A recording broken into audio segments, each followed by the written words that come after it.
ಕಳೆದ ಬಾರಿ ಶ್ರೀನಿವಾಸ್ ಪ್ರಸಾದ್ ಅವರು 8,000ದಲ್ಲಿ ಗೆದ್ದಿದ್ರು.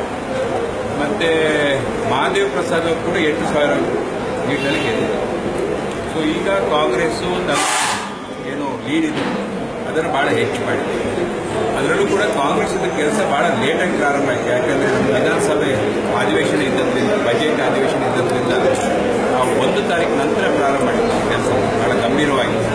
ಆದರೆ ಯಡಿಯೂರಪ್ಪನವರು 1 ತಿಂಗಳ ಹಿಂದೆನೇ ಹೋಗಿ ನಿಮ್ಮ ಯಡಿಯೂರಪ್ಪ ಮುಖ್ಯಮಂತ್ರಿ ಆಗಬೇಕಾದ್ರೆ ಇಲ್ಲಿ 2 ಸೀಟ್ ಗೆಲ್ಲಬೇಕು ಅಂತ 1 ತಿಂಗಳ ಹಿಂದೆ ಯಡಿಯೂರಪ್ಪ, ಶೋಭಾ ಕರಂದ್ಲಾಜೆ ಮತ್ತು ಲಿಂಬಾವಳಿ, ಅರವಿಂದ್ ಲಿಂಬಾವಳಿ ಎಲ್ಲ 1 ತಿಂಗಳ ಹಿಂದೆ ಹೋಗಿ ಕಾಣಿಸ್ತಾರೆ.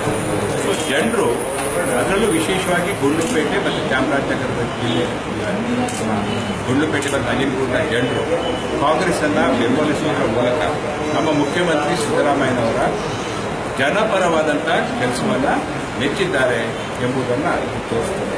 ಸೊ ಹಾಗಾಗಿ ನಾನು ವಿಶೇಷವಾಗಿ ಆ 2 ಕ್ಷೇತ್ರದ ಜನತೆಗೆ ಕೃತಜ್ಞತೆ ಸಲ್ಲಿಕೆ ಮಾಡ್ತೀನಿ. ಮತ್ತು ಗುಂಡ್ಲುಪೇಟೆಯಲ್ಲಿ ಕೂಡ ನನ್ನ ಜವಾಬ್ದಾರಿ ಕೊಟ್ಟಿದ್ದು, ಅಲ್ಲಿ ಕೂಡ 16,000ದಲ್ಲಿ ನಾವು ಗೆಲುವು ಸಾಧಿಸಿರುವಂಥದ್ದು ನನಗೆ ತುಂಬ ಸಂತೋಷ ಆಗಿದೆ. ಈ ಪತ್ರಕರ್ತರು ಎಲ್ಲಿ ಹೋಗಿದ್ದಾನೆ ಅಂತ ಎಷ್ಟು ಹೇಳಿದರೂ ಕೂಡ ನಾನು ನನ್ನ ಕೆಲಸವನ್ನು ಮುಗಿಸದೆ 7ನೇ ತಾರೀಕಿಗೆ ಇಲ್ಲಿಗೆ ಬಂದಿದ್ದೇನೆ. ಸೊ ಆ ಕೆಲಸವನ್ನು ಕೂಡ ತೃಪ್ತಿಕರವಾಗಿ ಮಾಡಿದ್ದೇನೆ ಅಂತಕ್ಕಂಥ ಸಂತೋಷ. ಇಲ್ಲಿ ಪತ್ರಕರ್ತರಿಗೆ ಬೇಸರ ಆಗಿದ್ರು ಕೂಡ ನನಗೆ ಸಂತೋಷ ಆಗಿದೆ.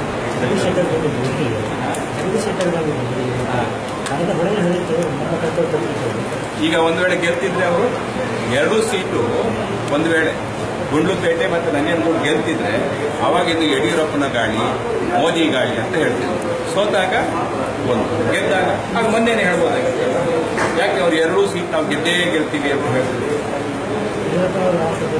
ನನಗೆ ಗೊತ್ತಿಲ್ಲ, ಬಿಜೆಪಿ ಆಂತರಿಕ ವಿಚಾರ, ಯಡಿಯೂರಪ್ಪನ ನಾಯಕತ್ವ. ಯಾಕಂದ್ರೆ ಇದು 2 ಕ್ಷೇತ್ರ ಕೂಡ ವೀರಶೈವರಿಂದ ಪ್ರಭಾವಿತವಾಗಿದ್ದಂಥ ಕ್ಷೇತ್ರ, 2 ನಂಜನಗೂಡು ಆ್ಯಂಡ್ ಸೊ ಆ ವೀರಶೈವರ ಮುಖಂಡರು ಯಡಿಯೂರಪ್ಪ ಅಂತ ಹೇಳ್ತಿದ್ದಾರೆ. ಅದು ಎಷ್ಟರ ಮಟ್ಟಿಗೆ ಇನ್ನು ನೆಕ್ಸ್ಟ್ ಇಲೆಕ್ಷನ್ಗೆ ಪ್ರಯೋಜನ ಆಗ್ಬೋದು ಅಂತ ಇದರಿಂದಲೇ ಒಂದು ಪಾಠ ಬಿಜೆಪಿ ಕಲಿಯೋದು ಒಳ್ಳೆಯದು ಅಂತ ನನ್ನ ಒಂದು ಸಲಹೆ, ಒಕ್ಕಟ್ಟೆ ಸಲಹೆ ಬೇಕು ಅಂತ ಅಂದರೆ ನಿಮ್ಮ ಮೂಲಕ ಬಿಜೆಪಿ ಅವರಿಗೆ ಕೊಡ್ತಾ ಇದ್ದೀನಿ. ಅದೇ ಅವರಿಗೆ ಕೊಡುವ ಓಟ್ ಅಂತ ಹೇಳಿ ನಾವು ಬರೀ 8,000 ಗೆದ್ದವರು 21,000 ಗೆಲ್ಲಬೇಕಂದ್ರೆ, ಮತ್ತು ಶ್ರೀನಿವಾಸ್ ಪ್ರಸಾದ್ ಅವರು ನನ್ನ ಮೇಲೆ 10 ಕೋಟಿ ಕೊಟ್ಟು ಮಂತ್ರಿ ಆಗಿದ್ದಾನಂತೆಲ್ಲ ಸುಳ್ಳು ಆರೋಪ ಮಾಡ್ತಾರೆ. ಅದರ ಬಗ್ಗೆ ಕೂಡ ಜನರು ಒಂದು ಒಳ್ಳೆಯ ಒಂದು ತೀರ್ಮಾನ ಕೊಟ್ಟಿದ್ದಾರೆ ಅಂತ ನನಗೂ ವೈಯಕ್ತಿಕವಾಗಿ ಸಂತೋಷ. ಶ್ರೀನಿವಾಸ್ ಪ್ರಸಾದ್ ಕೇಳಬೇಕು. ಶ್ರೀನಿವಾಸ್ ಪ್ರಸಾದ್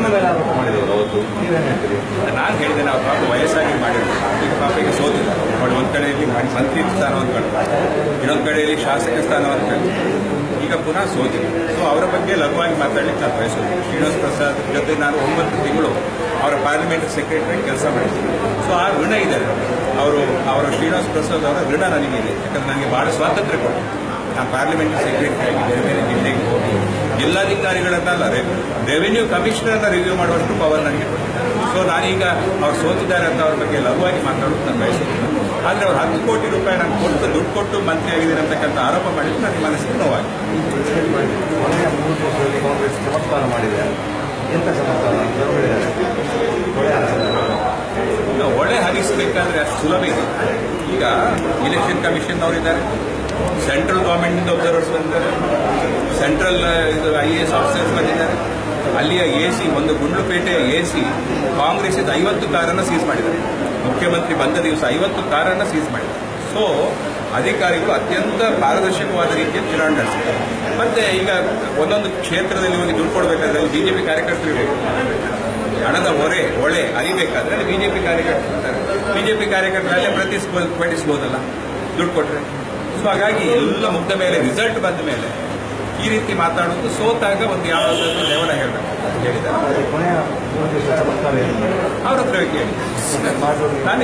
ನಾನು ಕೊನೆ 3 ದಿವಸ ಇರಲಿಲ್ಲ, ನಾನು ಕೊನೆ 3 ದಿವಸ ಉಳಿದಿದ್ದೆ. ನೀವು ಕರೆದ್ರಲ್ಲ ಪಬ್ಲಿಕ್ ಅದಕ್ಕೆ ಉಳ್ತೀವಿ. ಮುಂದಿನ ಚುನಾವಣೆ ನೋಡಿ, ನಮ್ಮ ಸರ್ಕಾರ ಮಾಡಿದೆ ಇಷ್ಟು. ಇವತ್ತು ನಾನು ರಿವ್ಯೂ ಮಾಡಿದ್ದೆ, ನಾನು ಉಡುಪಿ ವಿಧಾನಸಭಾ ಕ್ಷೇತ್ರದ ರಿವ್ಯೂ ಮಾಡಿದ್ದೆ. 4 ವರ್ಷದಲ್ಲಿ ಬರೇ ಬ್ರಿಡ್ಜು, ರೋಡ್ಸ್, ಬಿಲ್ಡಿಂಗ್ಸಿಗೆ 575 ಕೋಟಿ ರೂಪಾಯಿ, 575 ಕೋಟಿ ರೂಪಾಯಿಯನ್ನು ನಾವು ಇಷ್ಟರಲ್ಲೇ ಖರ್ಚು ಮಾಡಿ. ಇನ್ನೂ 1 ವರ್ಷ ಇದೆ. ಅದಕ್ಕೆ ಇನ್ನೊಂದು 35 ಕೋಟಿ ನಗರೋತ್ಥಾನ, ಮತ್ತೆ 220 ಕೋಟಿ ನಮ್ಮ ಗುಡ್ಸೇಫ್ ಯೋಜನೆ ಸೇರಿದರೆ 1,000 ಕೋಟಿ ಕೇವಲ ಬೇರೆ ಕೆಲಸ ಅಲ್ಲ, ಕೇವಲ ರಸ್ತೆ ಮತ್ತು ನೀರು, ಕುಡಿಯುವ ನೀರು ಮತ್ತು ಇದಕ್ಕೆ 1,000 ಕೋಟಿ. ಸೊ ಇಷ್ಟೆಲ್ಲ ಅಭಿವೃದ್ಧಿ ಕೆಲಸ ಮಾಡಿದಂಥ ಒಂದು ಸರ್ಕಾರ ಈ ಹಿಂದೆ ಇತ್ತ ಅಂತಕ್ಕಂಥ ಪ್ರಶ್ನೆ. ಸೊ ಜನರು ಖಂಡಿತವಾಗಿಯೂ ಅಭಿವೃದ್ಧಿಯ ಪರವಾಗಿ ನಿಲ್ತಾರೆ ಅಂತಕ್ಕಂಥ ವಿಶ್ವಾಸ ನಮಗಿದೆ. ಸಿದ್ದರಾಮಯ್ಯ ನೇತೃತ್ವದ ಸರ್ಕಾರಕ್ಕೆ ಯಾವುದೇ ರೀತಿಯ ಕೆಟ್ಟ ಕೆಲವೊಂದು ಎರಡೆರಡು ಘಟನೆಗಳು ನಡೆದಿರುವುದು ಗಂಭೀರವಾಗಿ ಪ್ರೂವ್ ಆಗುವಂಥ ಯಾವುದೇ ಭ್ರಷ್ಟಾಚಾರದ ಆರೋಪ ಕೂಡ ನಡೆದಿಲ್ಲ. ಈಗ ಸ್ಟೀಲ್ ಬ್ರಿಡ್ಜಿನ ಬಗ್ಗೆ ಎಲ್ಲ ಆರೋಪ ಮಾಡಿದ್ರು, ಆ ಸ್ಟೀಲ್ ಬ್ರಿಡ್ಜನ್ನೇ ಕ್ಯಾನ್ಸಲ್ ಮಾಡಿದ್ರು. ಸೊ ಅಷ್ಟು ಈಗ ದುಡ್ಡೆಲ್ಲ ತಗೊಂಡ್ಕೊಂಡವರು ಎಷ್ಟು ಬೈದ್ರು ಕೂಡ ಅದನ್ನು ಸ್ಟೀಲ್ ಬ್ರಿಡ್ಜ್ ಕ್ಯಾನ್ಸಲ್ ಮಾಡ್ತಾರೆ, ಟೆಂಡರ್ ಕ್ಯಾನ್ಸಲ್ ಮಾಡಿದ್ದಾರೆ, ಇಷ್ಟೊಂದಿಗೆ ಯಾರಾದ್ರೂ ಮಾಡಿದ್ದಾರೆ, ಬರೀ ಆರೋಪದ ಆಧಾರ. ಸೊ ಹಾಗಾಗಿ ಸುಮ್ಮನೆ ವ್ಯರ್ಥ ಆರೋಪ ಮಾಡ್ತಕ್ಕಂಥ ಕೆಲಸ ಬಿಜೆಪಿಯವರು ಮಾಡಿದರೆ ಅದನ್ನು ಜನ ನಂಬೋದಿಲ್ಲ ಎಂಬುದನ್ನು ನಂಜನಗೂಡು ಮತ್ತು ಗುಂಡ್ಲುಪೇಟೆ ಜನ ತೋರಿಸ್ತಾರೆ.